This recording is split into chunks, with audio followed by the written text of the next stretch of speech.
think we're live. You got your mug? I got my mug.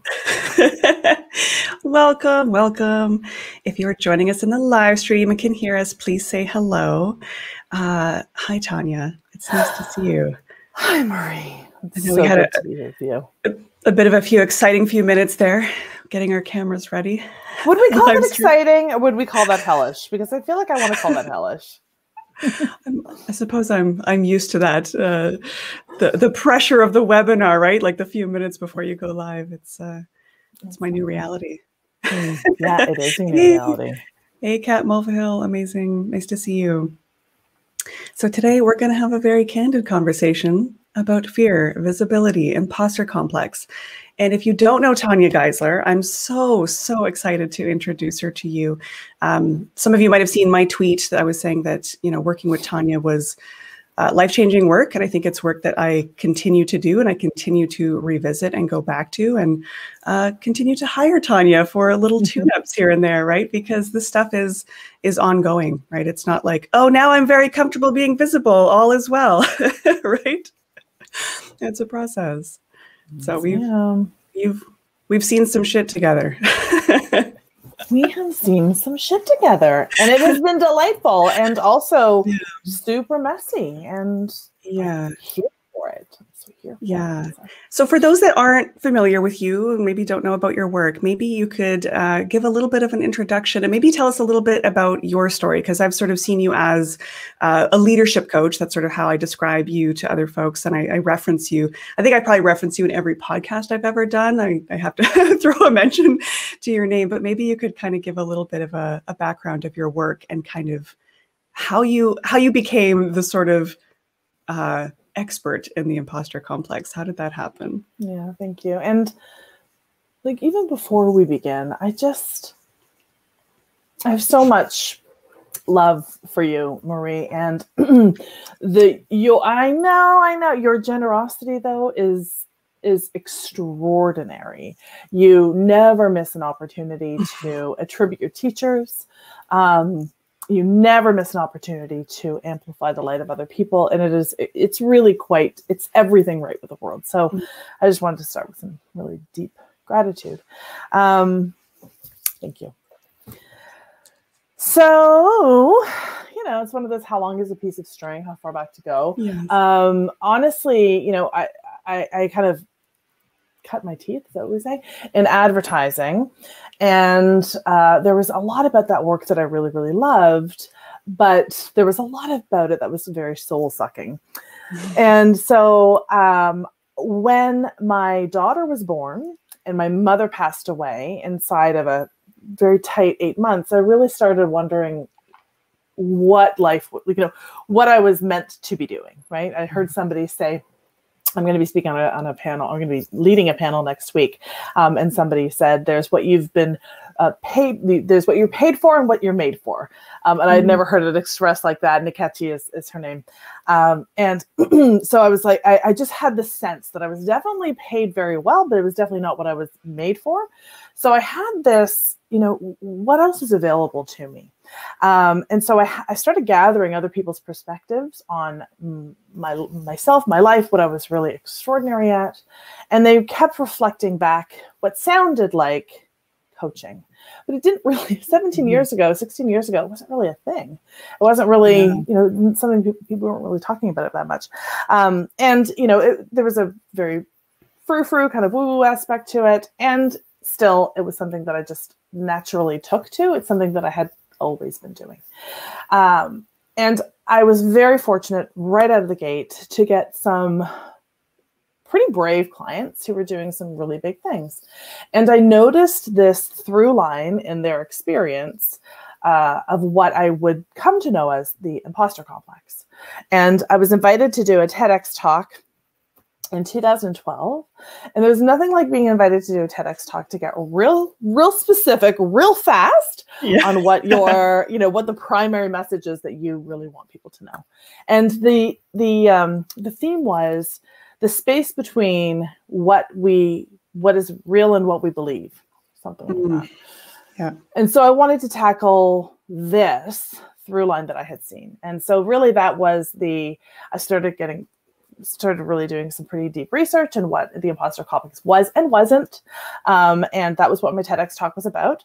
And that launched me into being this, I'm going to say, a reluctant expert in the imposter complex. Ooh, yeah. I did not go looking for this mess. I did not go looking for it.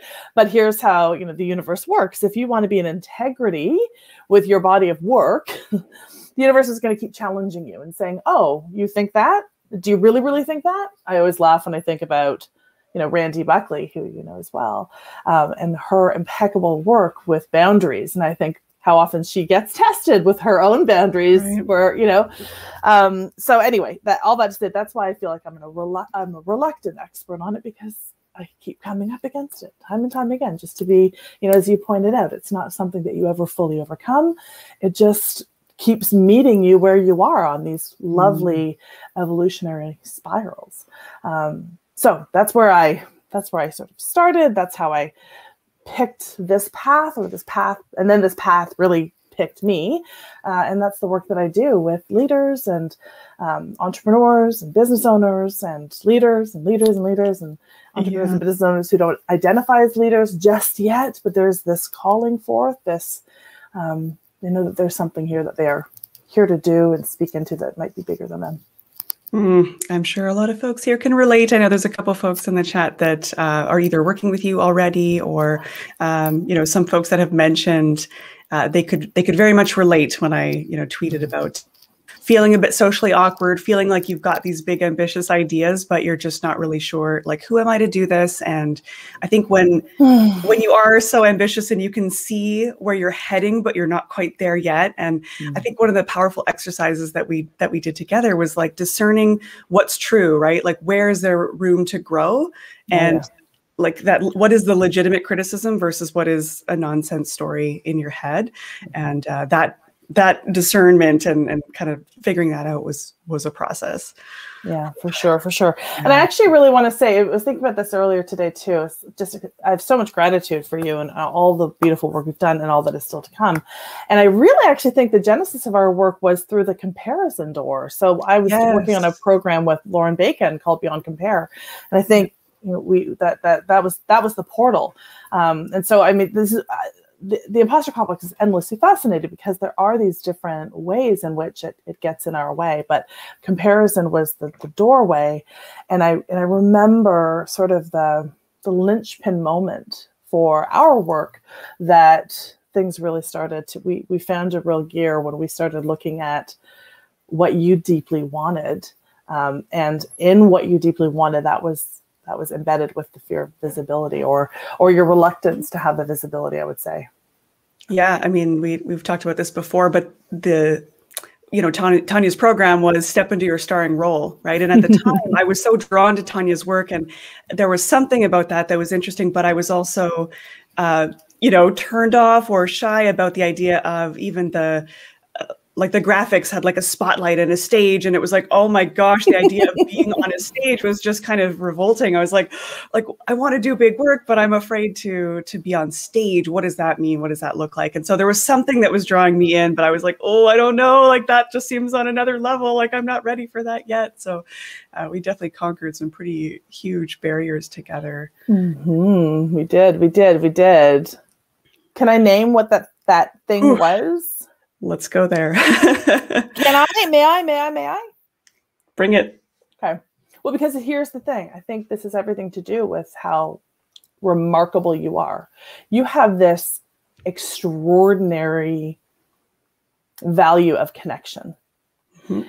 And one of the first things that I do with all of my clients is we discern what I call their brand of joy.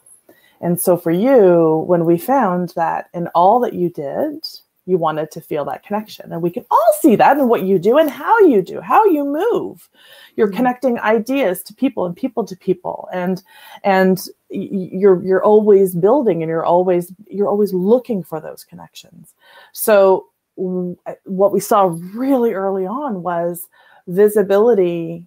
The sphere of visibility was inextricably linked for you with feeling a need to disconnect, that somehow the more visible you became, the more you would be required to disconnect from folks. And that was I won't name it as scary for you, but that was what was happening under the surface, I think. Big time. Yeah.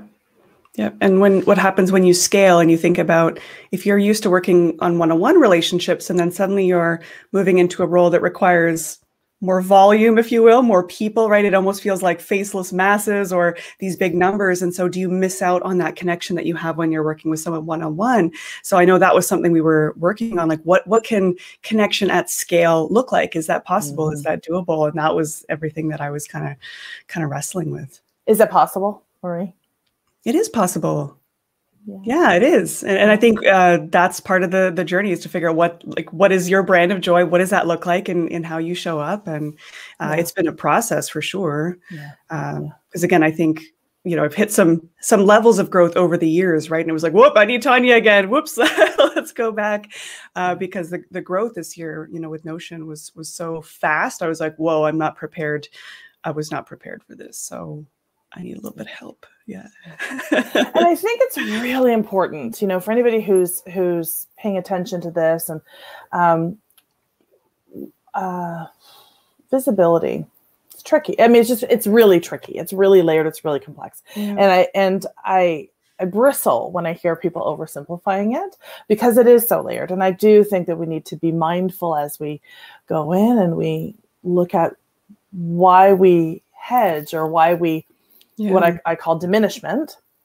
And it's not inherently a bad thing necessarily. It has kept us safe. It could also have, so for you, you had this really strong value of connection. And for other folks too, they might have the same thing, or they might have a really deep value of humility that precludes, and it may be conditioning, it may be all sorts of things. But diminishment and sort of the having greater visibility doesn't necessarily mean that you can't still honor said value of humility. And I just think that, in the self-development space in particular, we can be a little wide brushed, and how we approach things. So, so I just want to offer that for folks who feel maybe they diminish. Don't make yourself wrong for that. You don't need to suffer twice for that. You don't need to suffer from the impact of diminishing and then also making yourself wrong for it. There may be really, really great reasons. It may even be a trauma response, right? So let's just soften that out. And the moment though, that you want to be more visible, to step into the spotlight, as it were, you get to do so mindfully, carefully, in the way that is most aligned for you, right? Yeah, love that. Yeah. And are you willing to share any of the sort of discoveries that you've made, like the patterns that you see over and over again, those sort of qualities that you're like, oh yeah, diminishment, that's the thing that people do. Oh yeah. Like there's obviously a lot of different categories and ways that the imposter complex can show up in ways that maybe people don't even realize that that's what they're doing. Yeah. What are some of the more popular ones that maybe that you tend to see? So diminishment is, I actually did did I ever tell you that I did a little research project with Hootsuite a couple of years back? Yeah. Did I tell you about that? Okay. So. So we actually did a little bit of analysis to see, the folks who came to my work, what was the most up for them. I have a quiz on my site called tanyageisler.com/quiz. And I'm terrible at naming. This is something that Marie's been, trying to hold my hand through for all of these years. I'm really not great at naming things. So it's hard. Well, it's like, this is the least sexy quiz name ever. It's like, which behavioral trait of the imposter complex is holding you back? Like, it's so not great. We actually are in the process of revamping it with this iconic identity language. So I'm very excited about that. So what we've discovered, though, is that it's pretty much, with the exception of leaky boundaries, pretty much across the board, people find themselves struggling with diminishment, leaky boundaries. Leaky boundaries, let's leave that to the side. People pleasing, perfectionism, procrastination, and comparison. Yeah. And across the board, it's about 17%. So I used to think that it was mostly diminishment that was up for folks. Comparison, diminishment, like edge by maybe the 22% or something. Leaky boundaries is very, very low. And I think that is only I think that's really only a function of people not thinking about boundaries that much. Whereas we haven't been talking about it for that long. Really starting, seeing folks like Randy doing some great work in that space, Stacey Jordan Shelton doing great work in that space, Mackenzie Mack doing great work in that space. But but really, I don't think people are still really talking about boundaries, but that's just sort of begun. But so this diminishment piece, the comparison piece tend to be slightly more up, but people pleasing is rampant. Procrastination is rampant. Perfectionism is rampant. This is what my work is, helping people to sort of untangle what is the most in the way. Also not making themselves wrong, because we hang out in these behaviors to avoid feeling like the imposter. It's a very natural thing to do. Nobody wants to feel like this. We are conditioned in this tribal need to belong. So we want to feel part of the collective. And if we've got raging success or feel like we're lagging behind, either way, we don't feel part of it. So this fear of visibility can be linked to fear of success and a fear of failure. Anyway, so complex, it's so layered. So what I see it all across the board. And what I'm most concerned with in this work is when I see people staying out of action, doubting their capacity, or alone and isolated. And that's the three major objectives of the imposter complex. And visibility can be a pretty direct through line. We can really see that when we're hiding, we feel that. We know when we are hiding. We know when we've got these big ideas that we can barely whisper into the wind, and know that we are here for something significantly bigger, and we are keeping ourselves away from that because of all of those reasons that we named. And it doesn't change the fact that they want their ideas, their vision out there in a much bigger way. And that's where I come in. So good. I'd love to hear if anybody in the chat here can relate to one of those, whether perfectionism, like I've seen that so much, I think, in the online course space, where people are just kind of afraid to ship, they're afraid to launch because it's not ready yet. And so how do you help people discern when there is an element of not ready yet because there's more research to be done, because that can be an easy excuse. Oh, I just have to do a little bit more research over here, right? And finding, no, you're ready enough to take the first step. So, you must see that a lot, where folks are kind of making those excuses not to be in action because you're like, oh, well, there's just other just a little more research to be done. So there are 12 specific lies of the imposter complex, and that one there, that's lie number 7. You're not ready yet. And I love this lie because of all of the other ones. It's the perfectionism, you mentioned that shows up in the all or nothing. You are either a raging success or a dismal failure. There's nothing in between. So the imposter complex in particular loves these competence extremities. It's this or that, nothing else. No room for discernment or nuance. So that's keeps us tethered in perfectionism. But the good news, bad news thing is no one was ever fully ready for anything, right? Right. No one was ever fully ready for anything. The pencil can always be sharper. I literally work with a ton of engineers. I do a lot of speaking with the women engineers, and we always have this microns sharper. It can always be sharper. There's always a possibility that it can be sharper. So nobody was ever fully ready for anything. You think about the first time you managed a team, the first time you shipped anything, the first time anything you've ever done, you weren't fully ready. You were ready enough, though. So I'm a Libran, so I see balance in everything, or I require balance in everything, and this really is a balancing.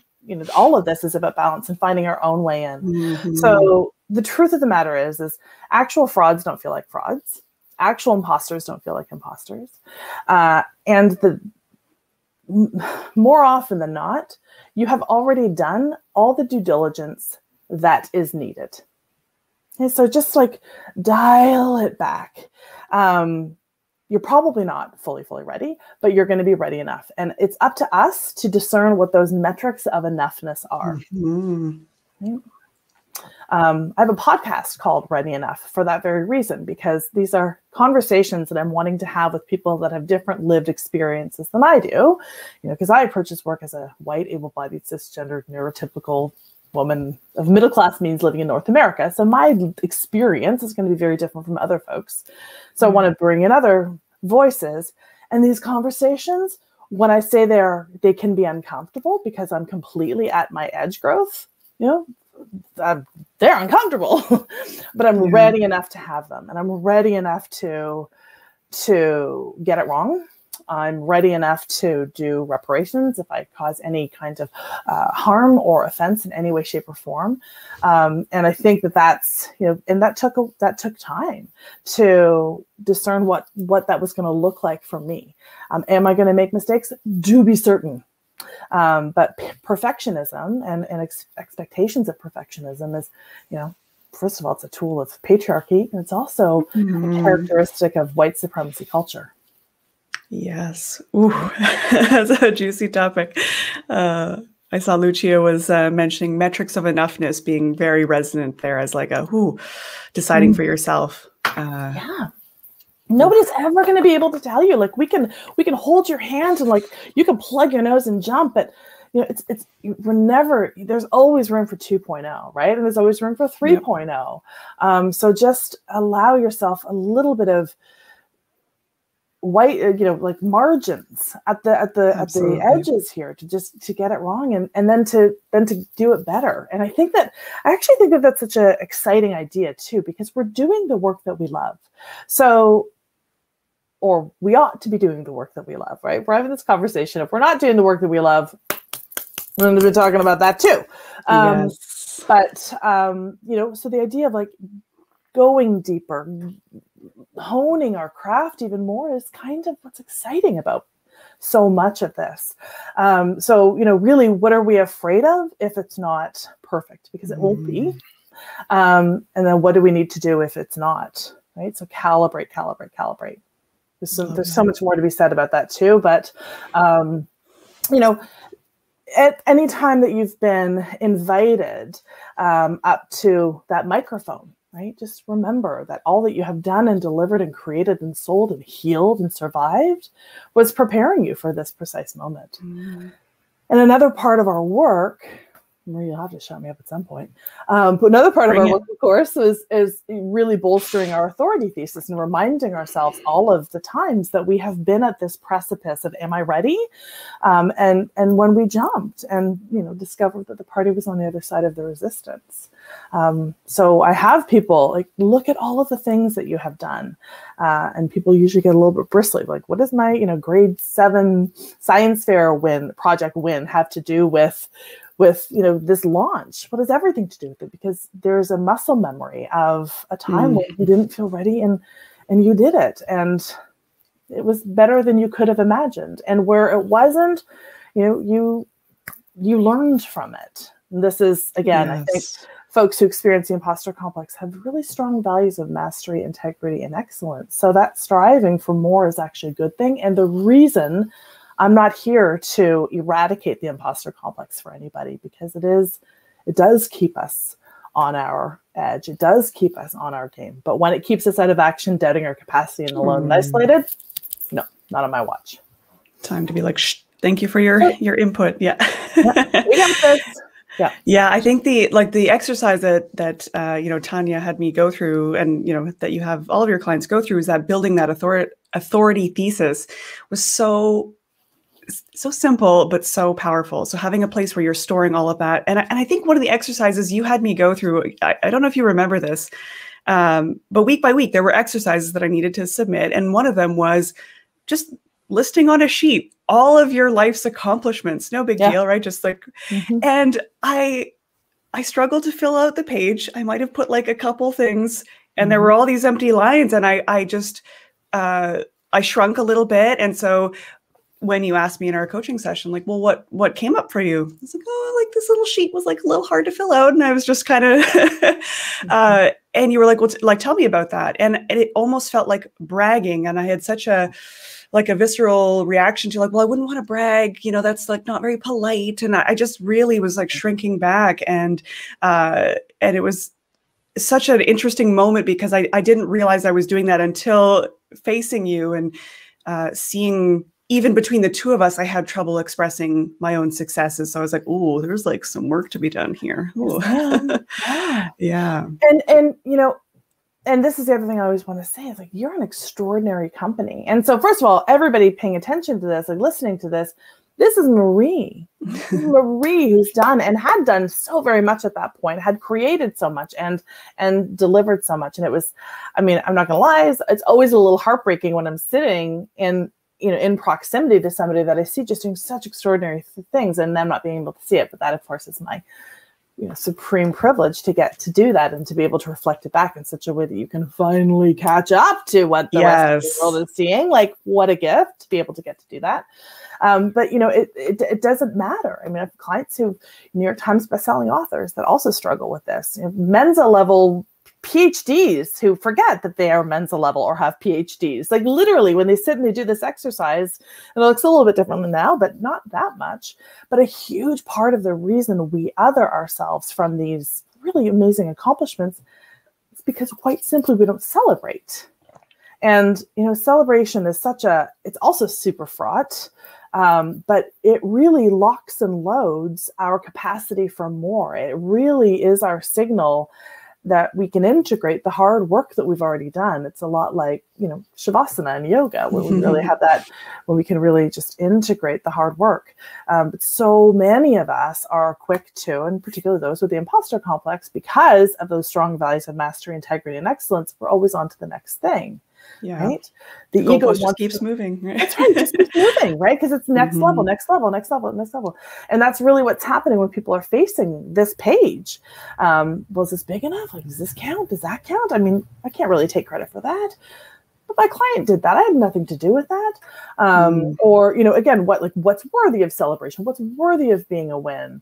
And yeah, so that's the reason we need to find time, space to celebrate. And it doesn't need to look like, you know, doesn't need to look like noisemakers and confetti and champagne all the time. And if that's your thing, fabulous. But if it's not, that's okay too. But just allow yourself to drop in and feel into, yeah, I did the thing. I did a thing.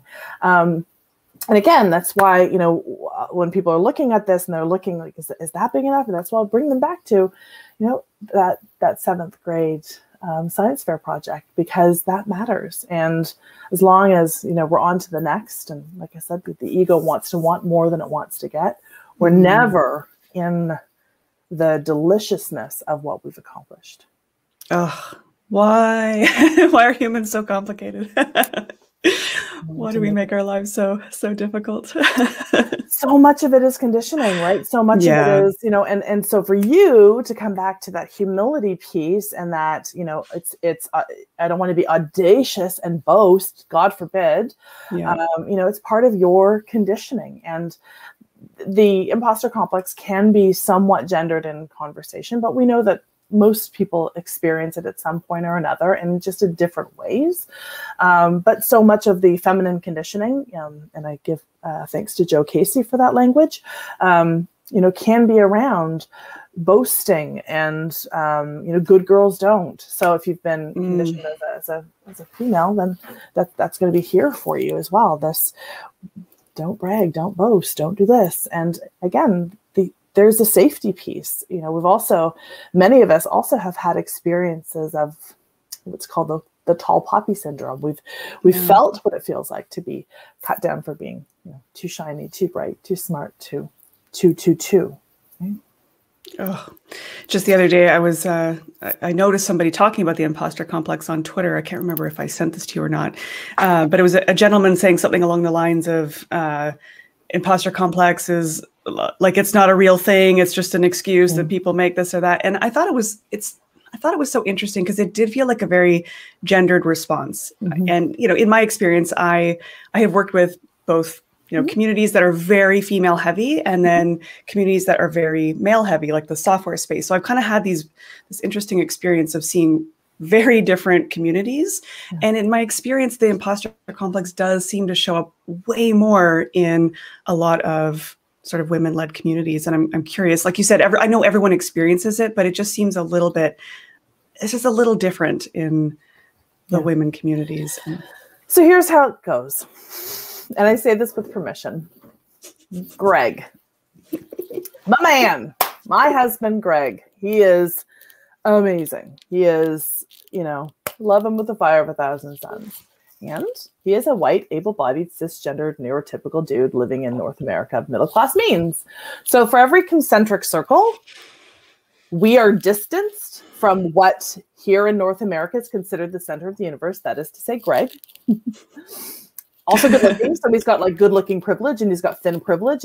So for every time that you are distanced from him and this like ideal specimen or this idealized specimen, we'll just say that, you are going to have an exacerbated sense of the imposter complex. So one generation out of that might be, I wouldn't necessarily want to be the one to classify that. But so as a woman, as somebody who is trans, as somebody who is not neurotypical, right? So for every space, every concentric circle, I guess it's the best way I can say that. Probably not exactly concentric circles, but for every level of weight, there's going to be an exacerbated sense of this. So I have to tell you, I'm going to be speaking, so I'm going to be on this panel next week for the African Impact Conference. That was an interesting call to get, invitation to get, right? So I'm like, hi, I'm not African, and I'm white, I'm not black. Yes, I'm an expert in the imposter complex, and yes, I can flatten it, but I cannot obviously speak into the lived experience of someone who is, of African descent or black, or, I can't and I won't, and what would be the purpose of that? So we had a really, really, really fruitful conversation that we won't go into here, but it's so funny. Oh my goodness, this still cracks me up. So they said, yeah, but we still want to know, how you've experienced the imposter complex. So I said, well, of course I can talk about it from these different intersections, namely, because I'm a woman. And then they said to me, Marie, oh my God, I'm still laughing about this. Yeah, and your age. And I'm like, what? Are we already there? That I'm like now already, like I'm supposed to be feeling this way because I'm so old? I'm 48. So that just cracked me up. But that is true, right? So for every space that you're in, if you are not feeling that, so it does. I'm not sure if I answered the question or opened the exploration. That's great. Yeah. No, it's great. Yeah. It's I love it. And Greg experiences it too, depending on what the space that he's in. He's not particularly.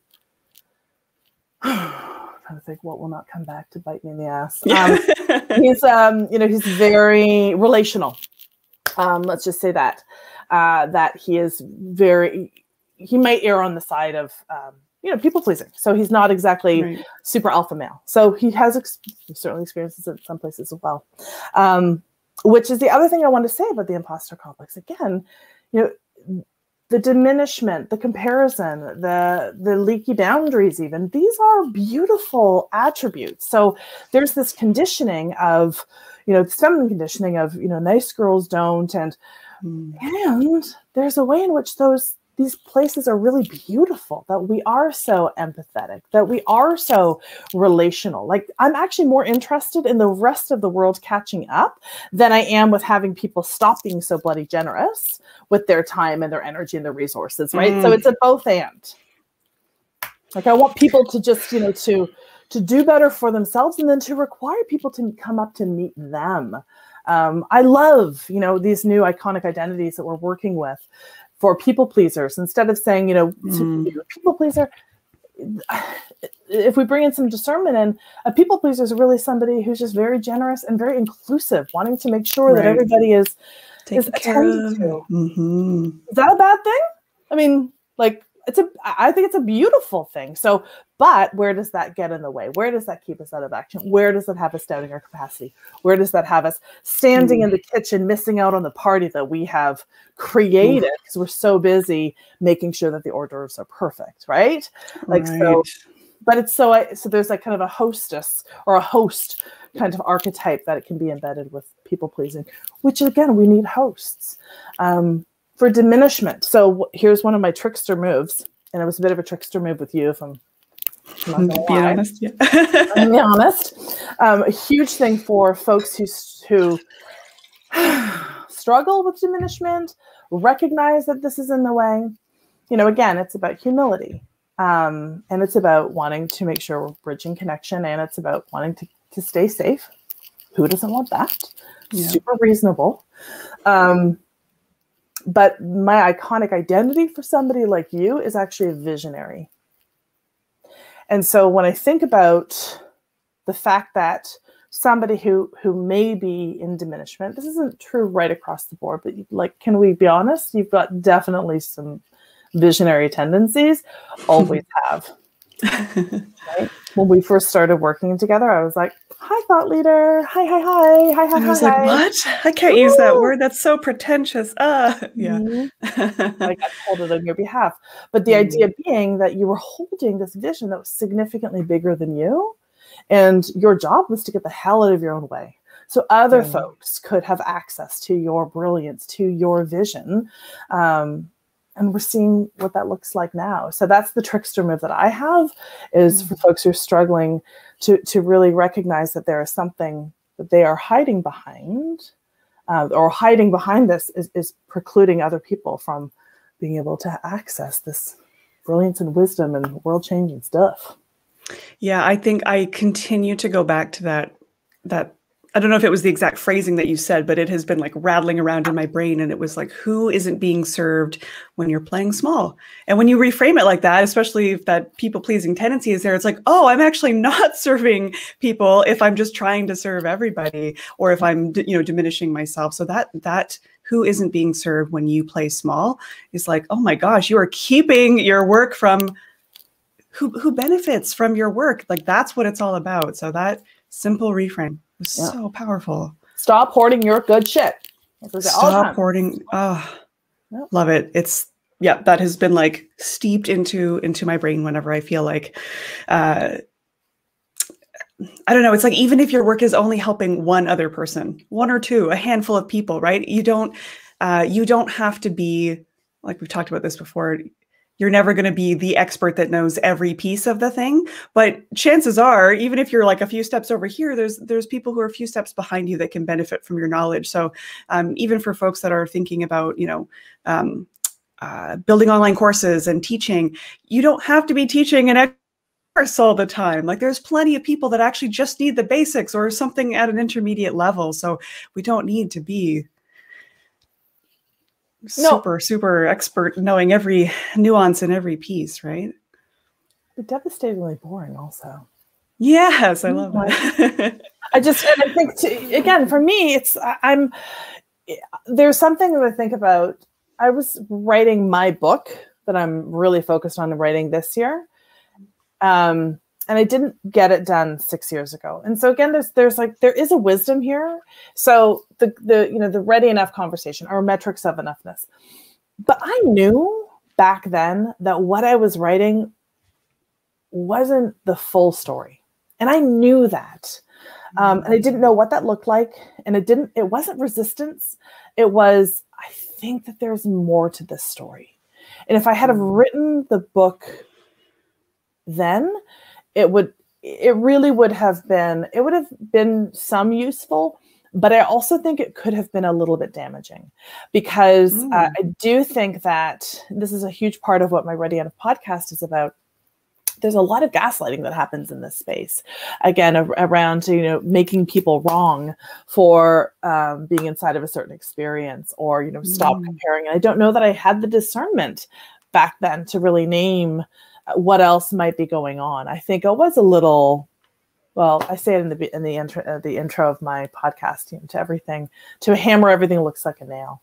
And for me back then, everything looked like the imposter complex. I used to joke about how, I could make a through line to everything. And sometimes it's not the imposter complex, right? Sometimes it is transphobia. Sometimes it is anxiety. Sometimes it is there are these other fears.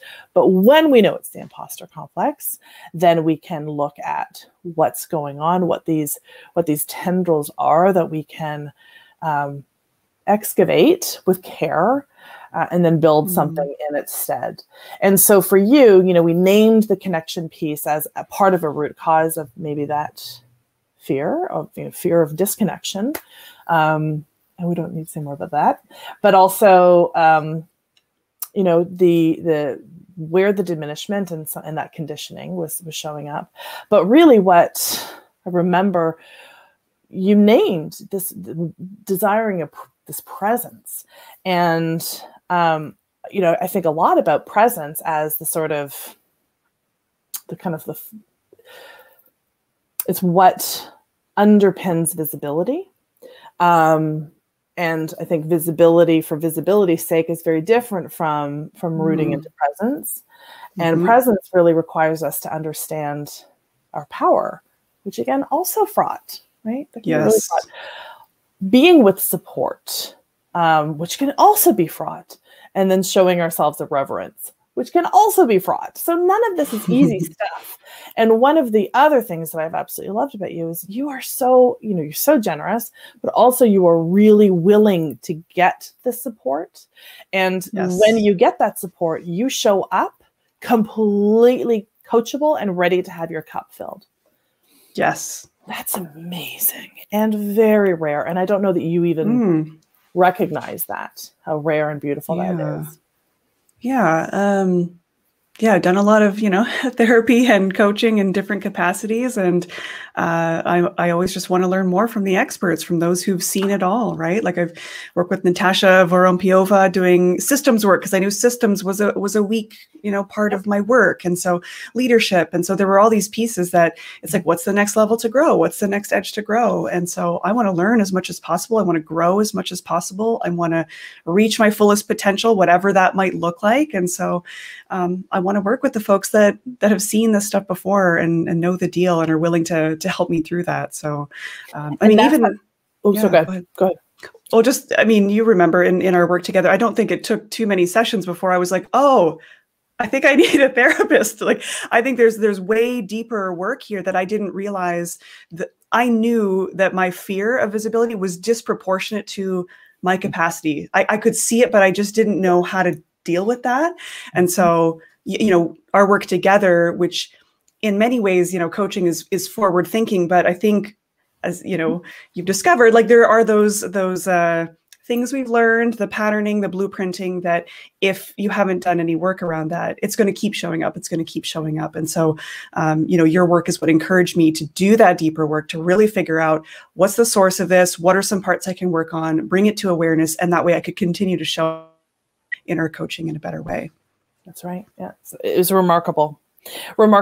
And this is where, when I think about you as a client, as student, as learner, I think actually there's that piece about the humility that is inextricably linked. This is why I never want to make sure, I want to be super clear that it's not about stop diminishing and stop playing small. Because again, there's intelligence here, but also that value of humility also allows you to be that kind of learner that it's like, of course I know a lot of things and I'm bringing all of that with me. I'm bringing all of that understanding of who I am, but I'm looking for a fuller picture. And I can trust in this teacher here who was just a couple of steps ahead in this realm, in this particular understanding, because this is their body of work. But that humility where you show up with a beginner's mind everywhere. And you're a brilliant model for me for that.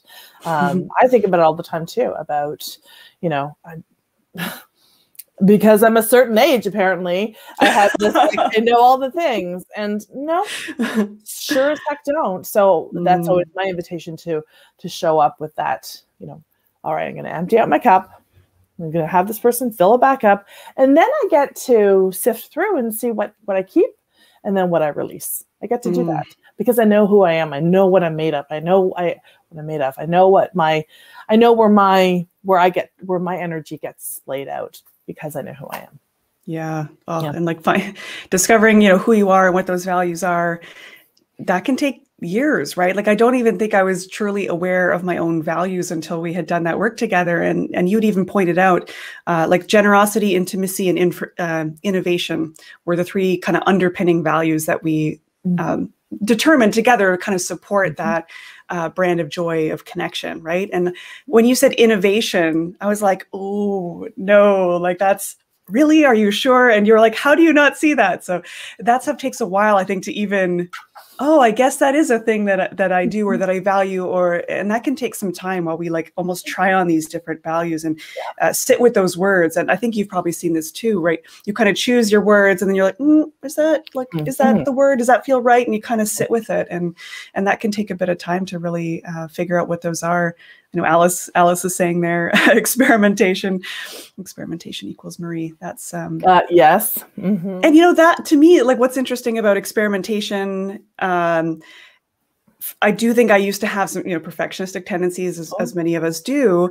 And I think in some ways, going the opposite and doing a little bit of that, learning about product development and lean startup and all of that, in a way became some permission to be like, oh, wait a second, if we actually call the thing a work in progress, an MVP, a beta, oh, it like takes the pressure off.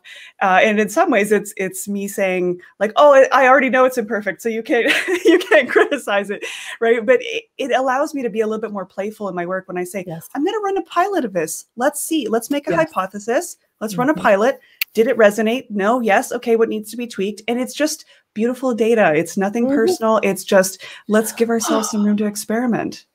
Right.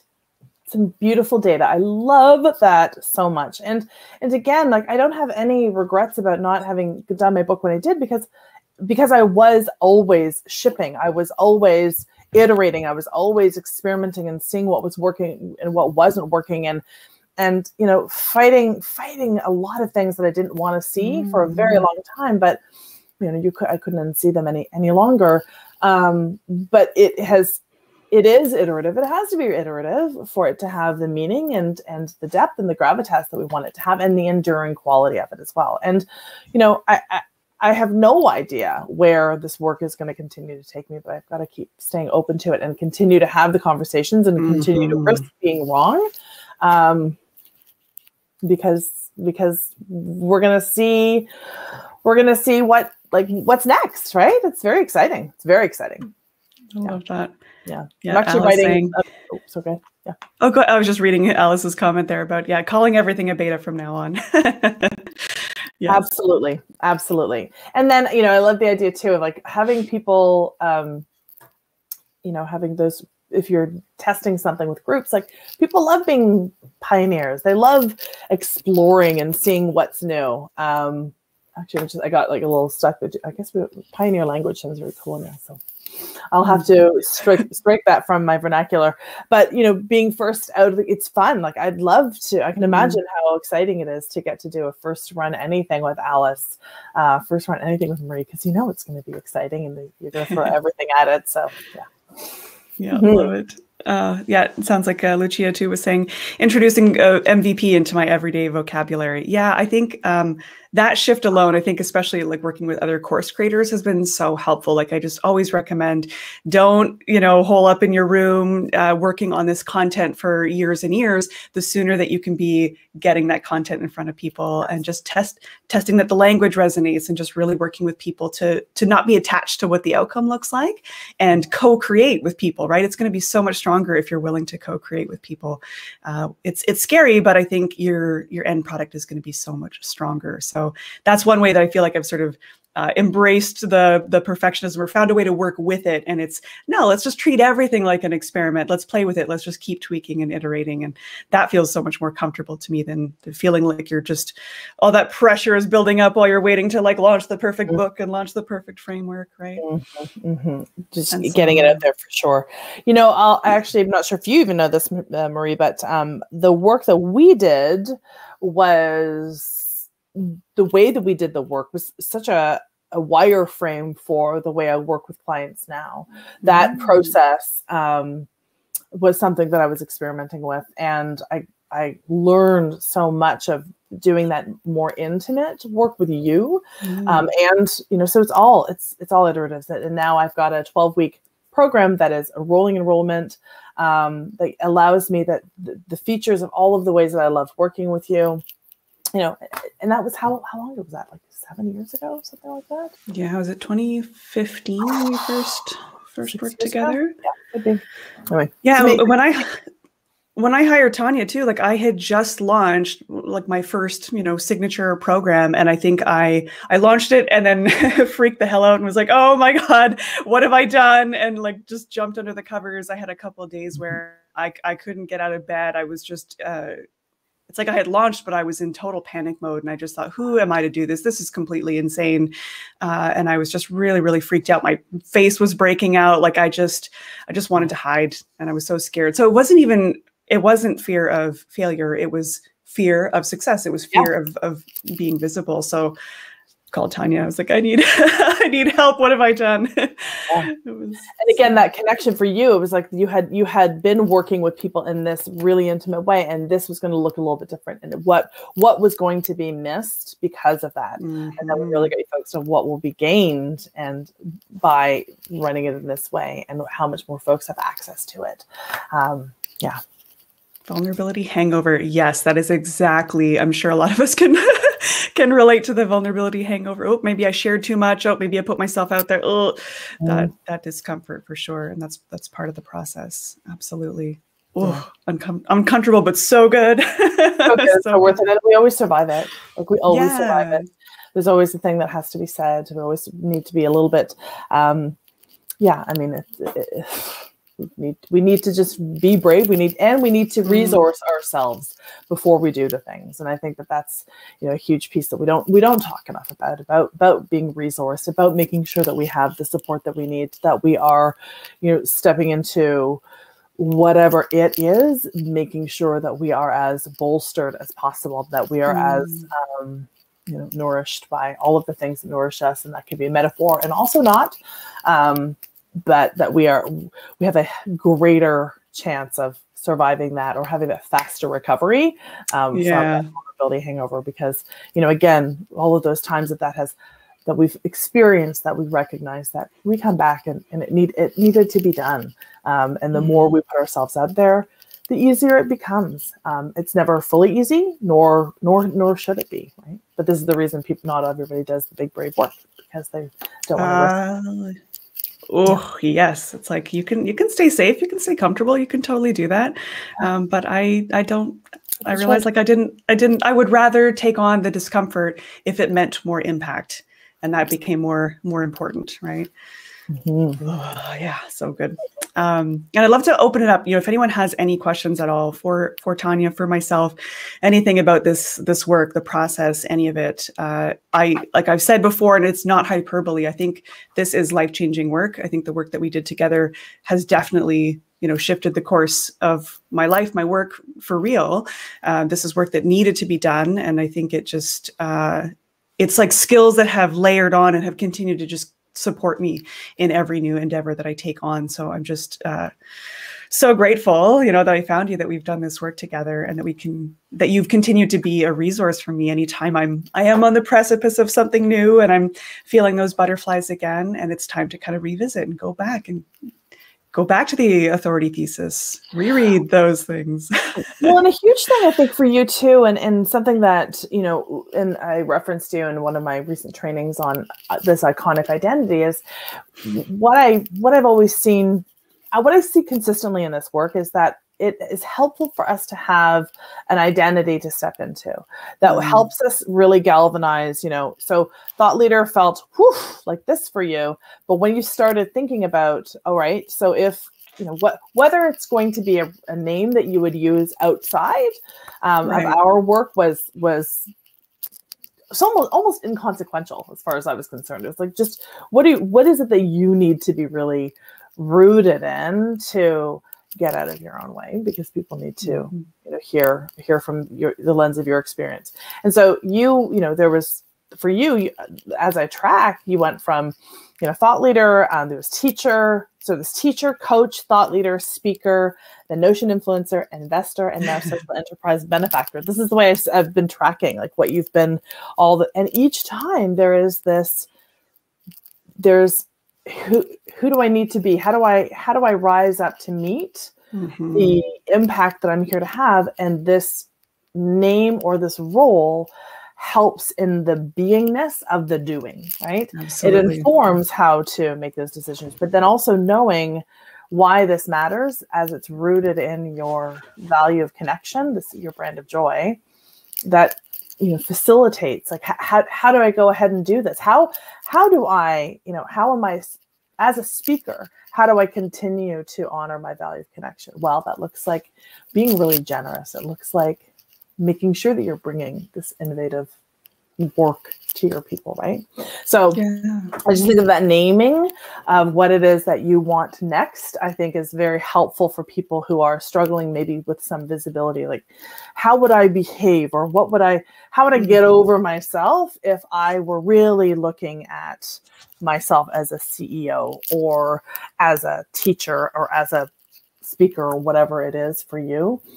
Then what decisions would I make, and what would the next week, 2 weeks, month look like if I were actively? I think that's huge. I think, if anyone here is willing to share their big, brave next role, please, put that in the chat. But I think even like you said, even if you don't say it out loud, but it's just something to help you anchor into how would I behave as if, decisions as if, like, what do $1 million decisions look like? Even if you're not at that level, well, what does somebody who's earning that level of income, what kind of decisions are they making? How are they showing up? How are they behaving? And I think it can really help us reframe and get out of the reactive doing stuff and really toward that life's work. So that's so powerful.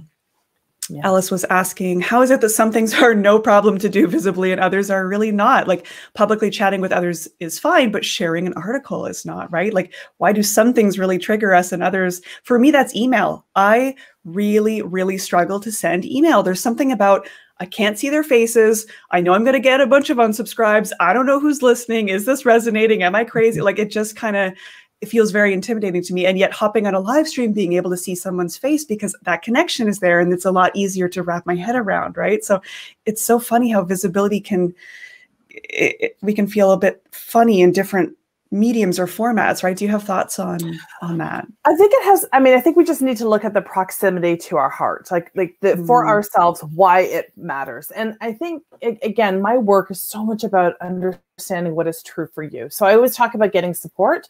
For some people, like, it is so easy. I outsource everything. Actually doing stuff myself is my edge, not getting it outsourced. So, but I know so many people, that is there. So it's about finding our own edges.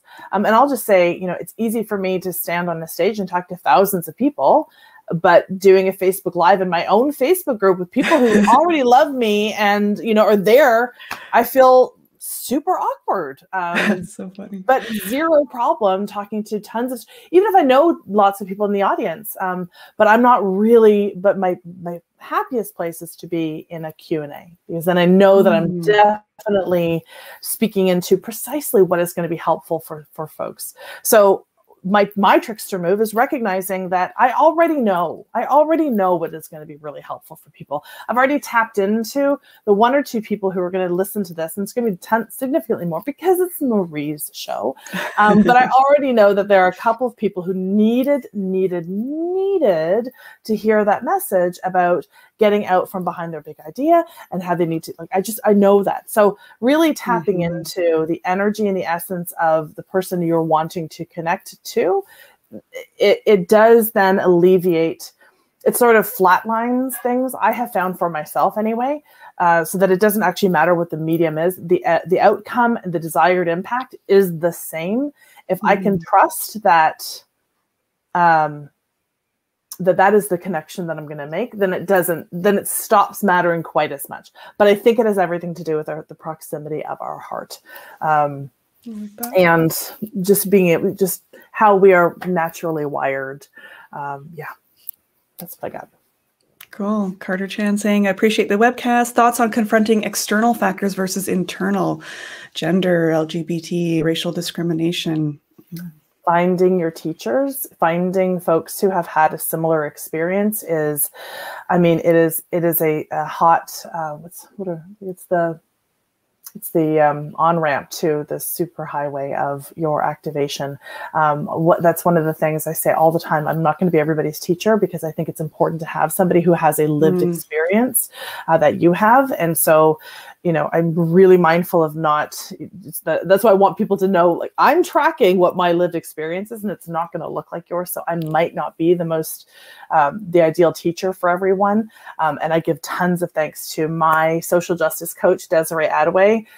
We are in deep conversation about this all the time, but I think finding a teacher who has had, or a mentor, or somebody who has walked this path is really, really important. And I think that, again, I think we do a lot of damage in the self-development space when we overly flatten things and say that this is for everyone. It's not. There are nuances. And, you know, the reason I started the Ready Enough podcast came from a conversation with Desiree, where I said, you know, I get to talk to these incredible women engineers. I love it.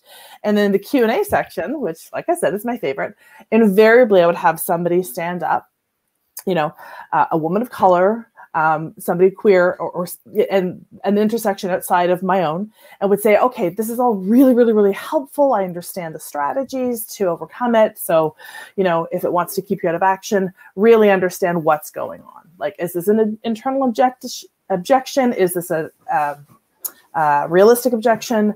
You know, understanding your values, getting the support that you need, you know, understanding your capacity. But what happens when you literally have somebody come to your lab and say, you don't belong here? And every single time, right? Like, oh, and I would say, okay, we're not dealing with the imposter complex at that point. We're dealing with harassment. We're dealing with an systemic injustice. Yeah, no big deal. Precisely. Yeah. So this is not the imposter complex. It's this, and that's insufficient, right? So that's why. So it would be so much more helpful if there was somebody who had that lived experience, be able to say, and here is what I have done. Yeah. And I can't, because I haven't done it. I mean, I know intellectually, but that's not helpful. Yeah. Oh, I missed I don't see the question anymore. Is that complete? No, I think that's great. Yeah. So I think naming, you know, am I experiencing racism, or am I experiencing my own imposter complex here? Like, that's right. And if it's external, then, you know, that's the thing. Now, we also have a lot of imposter complex as it comes up as we confront these systems of oppression. What do I know about dealing with social change? What do I know, you know, from my ivory tower? And this is where I point people to Deepa Iyer's work, mapping roles in social change, mapping. She actually was on my podcast, writing that podcast with Tanya Geisler. And we talked about these different roles that people can take inside of social change. And, you know, when we see these injustices, what we do about it. Not everybody is equipped to be a first responder. Not everybody is equipped to be a healer. Not everybody is equipped to be all these different pieces. So I think that, you know, definitely imposter complex also shows up in social justice. So that's important, right, as well. So there's like this work is very layered and deep, and it's not always just one thing, right? There are obviously systemic issues that at play. So we do have to figure out, like, what parts can I control, or what parts are within my capacity. And like you said, having different coaches across kind of different spaces is super and again, it always comes down to, if it wants to keep you out of action, doubting your capacity, and alone and isolated, why am I not in action? Is this because I don't think that I'm smart enough, or because I literally have somebody telling me that I'm not allowed or capable, or, and then we're dealing with a bully. We're not dealing with an internal experience, right? That's in the way. And then, okay, what am I going to do about it now? What kind of healing needs to happen? What kind of support needs to happen? And what do I know to be true about my own capacity? Yeah, I love it. Lucia was saying, I'm really curious about the whole need for connection, fear of disconnection thing being Marie's thing, the whole journey of diagnosing of that, because it actually resonates deeply with me. Yeah, Lucia, I'm curious. I got a thought. Yeah, bring it. So I mean, part of the reason this is such a common experience, again, we go back to a tribal need to belong. Okay. That's where this all comes from. Oh my gosh, my family cannot be louder right now. Hi, Greg. Hi, center of the universe. Yeah, right. Center of the universe, like taking up the space, centering himself in this discussion. Jeez, Louise. I say that with so much love. But if we are all wanting to belong, and Brene Brown does tons of great work in this realm about talking about connection and belonging, but so it comes down to this desire to connect. And so in the imposter complex, this has this feeling like we don't belong, right? So we go to these different behaviors like procrastination and perfectionism to feel insulated, to make sure like we really do belong. So for me, the big secret of my work is that underneath most fears, at the very base of it, is actually being alone. And it is actually disconnection, right? So if you track your own, I'm afraid to do X, Y, and Z, and we were to sit together and I would say, well, what's really going on? What are you afraid of? Well, I'm afraid I'm going to get it wrong. Okay. And then what happens? Well, then I'm going to, then we don't have enough money to do X, Y, or Z, and then what happens? Well, then I'm going to, lose everything. Whew, right? You feel the tenderness. And then everybody around me is going to leave. It's like the 5 whys, right? You go deeper. It's always something very core and base. Right. So say, what are the 5 whys? What? Oh, it's a questioning process to ask why 5 times, and you can usually get to Socratic questioning. Yeah. I think it's called Socratic questioning. Writing that down. How have I been doing this for this long and didn't know? Doesn't matter. 5 whys. There you go. Thank you. So what I have discovered is more often than not, when I work with people and their inner critics, they're really worried about, is safety. And even from those who are willing to go a little bit deeper, we'll discover it is about being alone. It is about that disconnection. So you find is that one of the more common brand of joy words then that people tend to? Not necessarily, but I would say it is. I would say it often shows up in at least the top 3, but probably maybe 60% of the time. But I think people have different understanding of it. But for me, what I have seen, for me, it's inextricably linked to my value. My brand of joy is joy. And my top values that underpin that are connection, generosity, and gratitude. So I seek that in all that I do. In this conversation, feeling deeply grateful. I want to be super generous and I want to feel this connection. And that brings me massive amounts of joy. So this to say, most people do, whether they name it or are willing to name it as connection or not. It is quite common, mostly because of how we are hardwired. Who is it that said we are hardwired for connection? So that really is so for folks who have built any kind of, we talk about more the online space, who have built any kind of, who are known for a certain thing, and then maybe there's a next level. Well, will people still be able to identify with them? Will they cut connection with people who have brought them to this point? The person who pivots and is really known for this sort of thought leadership and then decides to go in an entirely different direction. What happens to those connections then? So I mean, it's quite prevalent. So my invitation then, Lucia, is to remember that you actually get to design your success in whatever way is most meaningful for you. So with Marie, and I'll just back away here and let you speak into this, Marie, because we're talking about you, we are never going to build the business that would disrespect Marie's deep value of connection. Every single decision that was made from that point forward honored that bit of connection. So that's what I would just say, is that you get to, that's the whole idea. creating that aligned business, leading from that aligned place requires you to recognize what is important to you, and then reverse engineer it such that it is infused with all that is deeply meaningful. Every decision. Yeah. Mm-hmm.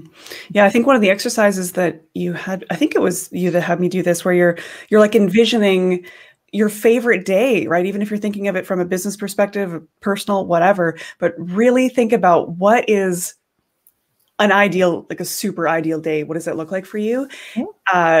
And you're supposed to really anchor into it. Like, who were you talking to? What did it look like? All of that stuff. And I think at the end of the day, you kind of pull, well, what was it? What was the feeling that you were seeking at the end of it? And I think for me, there was a client I had worked with, and whenever I jump off the call with a client, I was like buzzing with excitement. And I was like, I legitimately just love doing these calls with clients that I love. And I realized there was something about that feeling of, when I'm working with someone and the work is so aligned and I feel connected, I'm like, oh, that's all I need. Like, how can I design for more of this? And so that might be different, right? For someone else, it might be a day of writing, drinking coffee, looking at outside and seeing a beach or something. Like, it's going to look different for all of us. So just really anchoring into what that looks like for you. 1000%. And so brilliant, because, you know, I think about connection.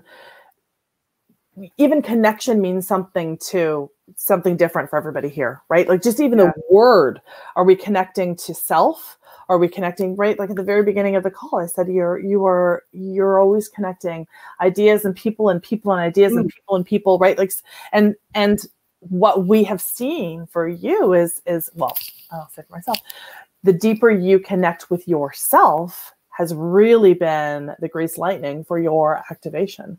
And we often forget about that connection with self, which comes back to the integrity piece, which is deeply meaningful for people with strong values of mastery, integrity, and excellence who experience the imposter complex. Really knowing what you are made of, you know, that is the foundation. So you can hold a vision, be obedient to it, show up authentically from that place, and honor your word to others, of course, but to yourself. Huge. Love it. Magdalene, the most valuable lesson or method that Tanya taught you. I think for me, it was that sort of reframe of who's not being served when I'm playing small. I think that one, I mean, just of the many things, I think that just is baked into my brain now as something that I always kind of go back to. So yeah, I think that's just one of many exercises that has stuck with me. Fake it till you make it, to bypass your own self-sabotaging. Yes. So I did a great podcast episode on fake it till you make it with somebody. It was really, really, really, I'm just completely blanking on their name right now. Oh my gosh, Zen Courses. It was such a great. So fake it till you make it is one of the lies of the imposter complex. Spoiler alert, it gets me in so much trouble. You would not even believe it. Oh my God. Yeah. Because it's so pervasive and it makes sense. It makes so much sense, right? It's this, like, you know, we all understand it as this borrowing against our future confidence. That's what I think of. That's how I can get comfy with it. But for me, I am so much more interested in us rooting into the truth about our skills and talents and values that live here right now. We don't need to fake a thing. And what I've found time after time after time is that when we fake it till we make it as a strategy, we will always, it just simply exacerbates our sense of imposterhood. So yes, love that. It can work, but then like our brain goes, yeah, no, it's not good. All right. So I just like root into what's already here. You are more than ready enough, right? You've got everything that you need. Launch, be afraid. That's okay. That's all good. There's also, so this is what the podcast interview is about, is that there's actually like a really interesting embedded sense of privilege that lives inside of that fake it till you make it, which is why, you know, we had that conversation. So good. So anyway, check that out. Apparently I'm like plugging my podcast like it's my job. As you should. Yeah. Maybe it is my job. I know there's lots of folks in the chat that obviously this work resonates, and lots of people are doing this work too. So if this is resonating for you, please do check out Tanya's podcast, her work, tanyageisler.com. Check out her stuff. I know I always rave about it to everybody that I work with. So this is super important work. I have a question for you, Marie. Put me on the spot. Okay. Because everybody wants to know. So your recommendations, so like as you said, you're very, very generous. No, you didn't say that. I said that you're very, very generous. And I really appreciate you always acknowledging and acknowledging my work and attributing your teachers in the way that you do so beautifully. But your recommendations carry a lot of weight. So why do you think that is so? How have you developed such extraordinary trust with your people? I have some thoughts, but I'm just curious what you see. Oh, that's such a good question. Because I have noticed that, right? If I tool a technology, a coach, a course that I've taken, right? And I think I'm super curious to hear your thoughts on this. I think one of the things you acknowledged earlier was that willingness to learn, right? Like whatever I sign up for, I show up 100% and I'm just taking, even if there's just one nugget I can take away and the rest was like, oh, like I didn't need 80% of this, but that 20% was amazing, right? So I'm always willing to kind of be learning. And I think there's that genuine passion and enthusiasm that shows up for the process of learning. Like I'm just so excited to be adding to my toolkit and layering in my knowledge and just constantly improving in these different parts of my life. And so part of it is maybe people picking up on that excitement, that passion. If other folks have signed up for other things I've recommended and gotten similar results, of course, that's going to build that trust of, oh, when Marie recommends something, I'm paying attention. So, yeah, I'm not sure what it is that you see from the outside. I have wondered that, like, what is it that I make a recommendation and people are like, sweet, yep, I buy that thing. I mean, I think it's all that you've named. I think it's all that you've named, and I'm glad that you see that. As you described it in that way, I think about a client took me, this is how aged am I now that I'm saying, we actually went to see Oprah. Like that just seems like such a lifetime ago, right? That we could be together in conferences or like conference halls or whatever. But anyway, a client, I say this very particularly because I don't know that I'm in Oprah, right? But I don't know that I would line up to see Oprah. There are very few people I'd line up to see. Let me just say that. Anyway, so we were in this hall with like 20,000 people, and I was absolutely, completely riveted. It was Ian Van Zandt and Deepak Chopra, and I was so struck by being in Oprah's presence. And I wasn't, have mad respect, obviously, but I wasn't exactly, I would say, like, super fangirl or anything like that. But I was so struck by how she had this ability to connect with, somehow just managed to connect with everybody that was in the crowd. And then also the way she was such a learner. So she's so warm and such in ways that I wasn't really anticipating, but such a learner. And so whatever Ian Van Zandt said or Deepak Chopra, it's like I wasn't even listening for them. I was listening for the hopper of their lived experience, her lived experience.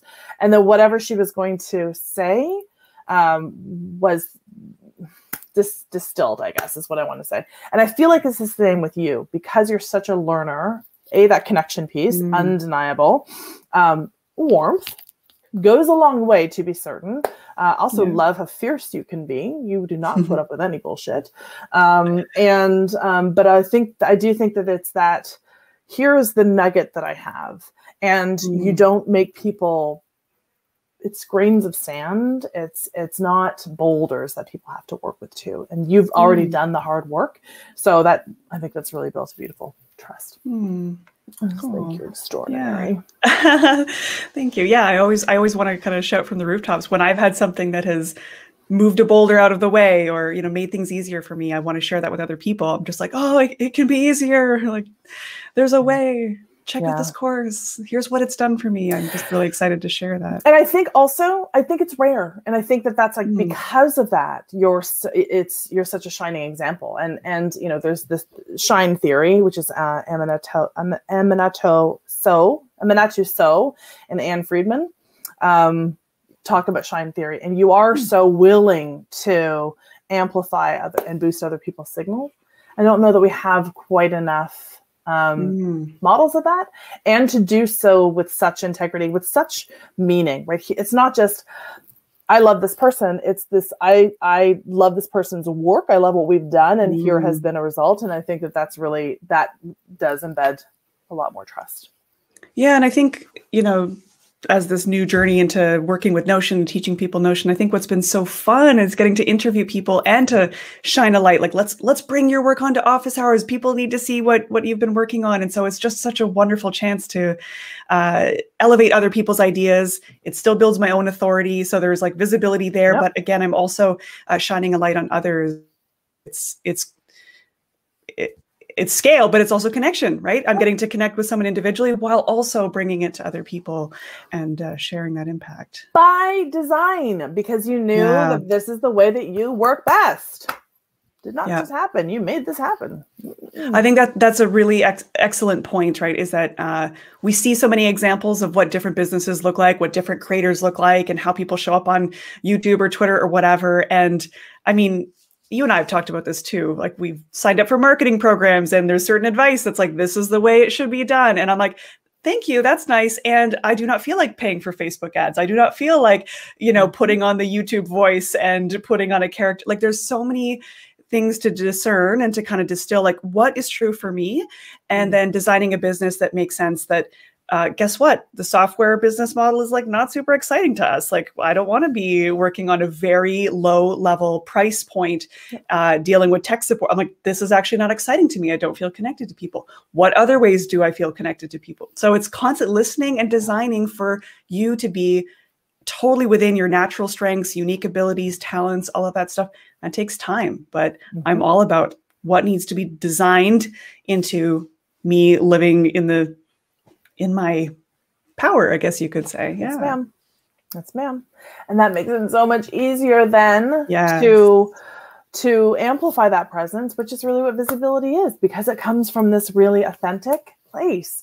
And I think that there are no hacks for visibility, you know? Yes, it's a practice, but we really need to root in with that integrity and amp up with that place of presence. Yeah. And I know we're sort of keeping you, so we'll probably like wrap this up in a couple minutes. I want to respect your time.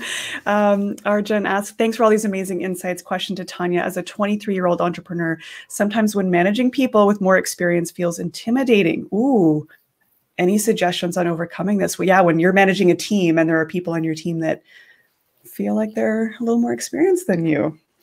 Yeah, that's awesome. And so smart of you to bring in people who do have lots of different areas of expertise and that bring a sense of maturity. And of course, you know, just as Marie models, like, there is a beginner's mind, but they're working for you for a very, very specific reason. There's something that you are growing, and there's something in them that you really, that you can see being well cultivated in the expansion of your organization, your company. So bravo, bravo, bravo. I think it's okay. Again, I've got these 12 lies of the imposter complex. I think it's okay to name some of that. Hey, like, I'm nervous about this because I know this, but I'm also naming it because this really, really matters. And I want to bridge connection as much as I can. And I will also say that we can, as managers, we can also create a bit of a vulnerability paradox if we overshare about our insecurities too. So as much as lie number 5 is name it, like, right? Like, don't tell anybody about this experience. And then the flip is to name it. I think that we can also overshare about our insecurities. That can create a bit of an imbalance that makes it harder for people to be able to trust. So it's not about being, you know, overly dominant and authoritative. I think it's about being much more invitational and, you know, allowing their expertise to shine in all of the ways that are useful and helpful, and trust that you did an extraordinary job of hiring these folks because of these different attributes, and that they're here to learn from you, and your job is to lead. Love that. Such a wonderful answer. Yeah, the fake it till you make it narrative served me as a frame to pretend I was already enough. But borrowing against that confidence. Absolutely. I mean, I know that it gets, it certainly gets people into the door. And I've also then just been like, ooh, was that the door that I was supposed to go in? And I think there's a lot of supposed tos and shoulds too. So yes.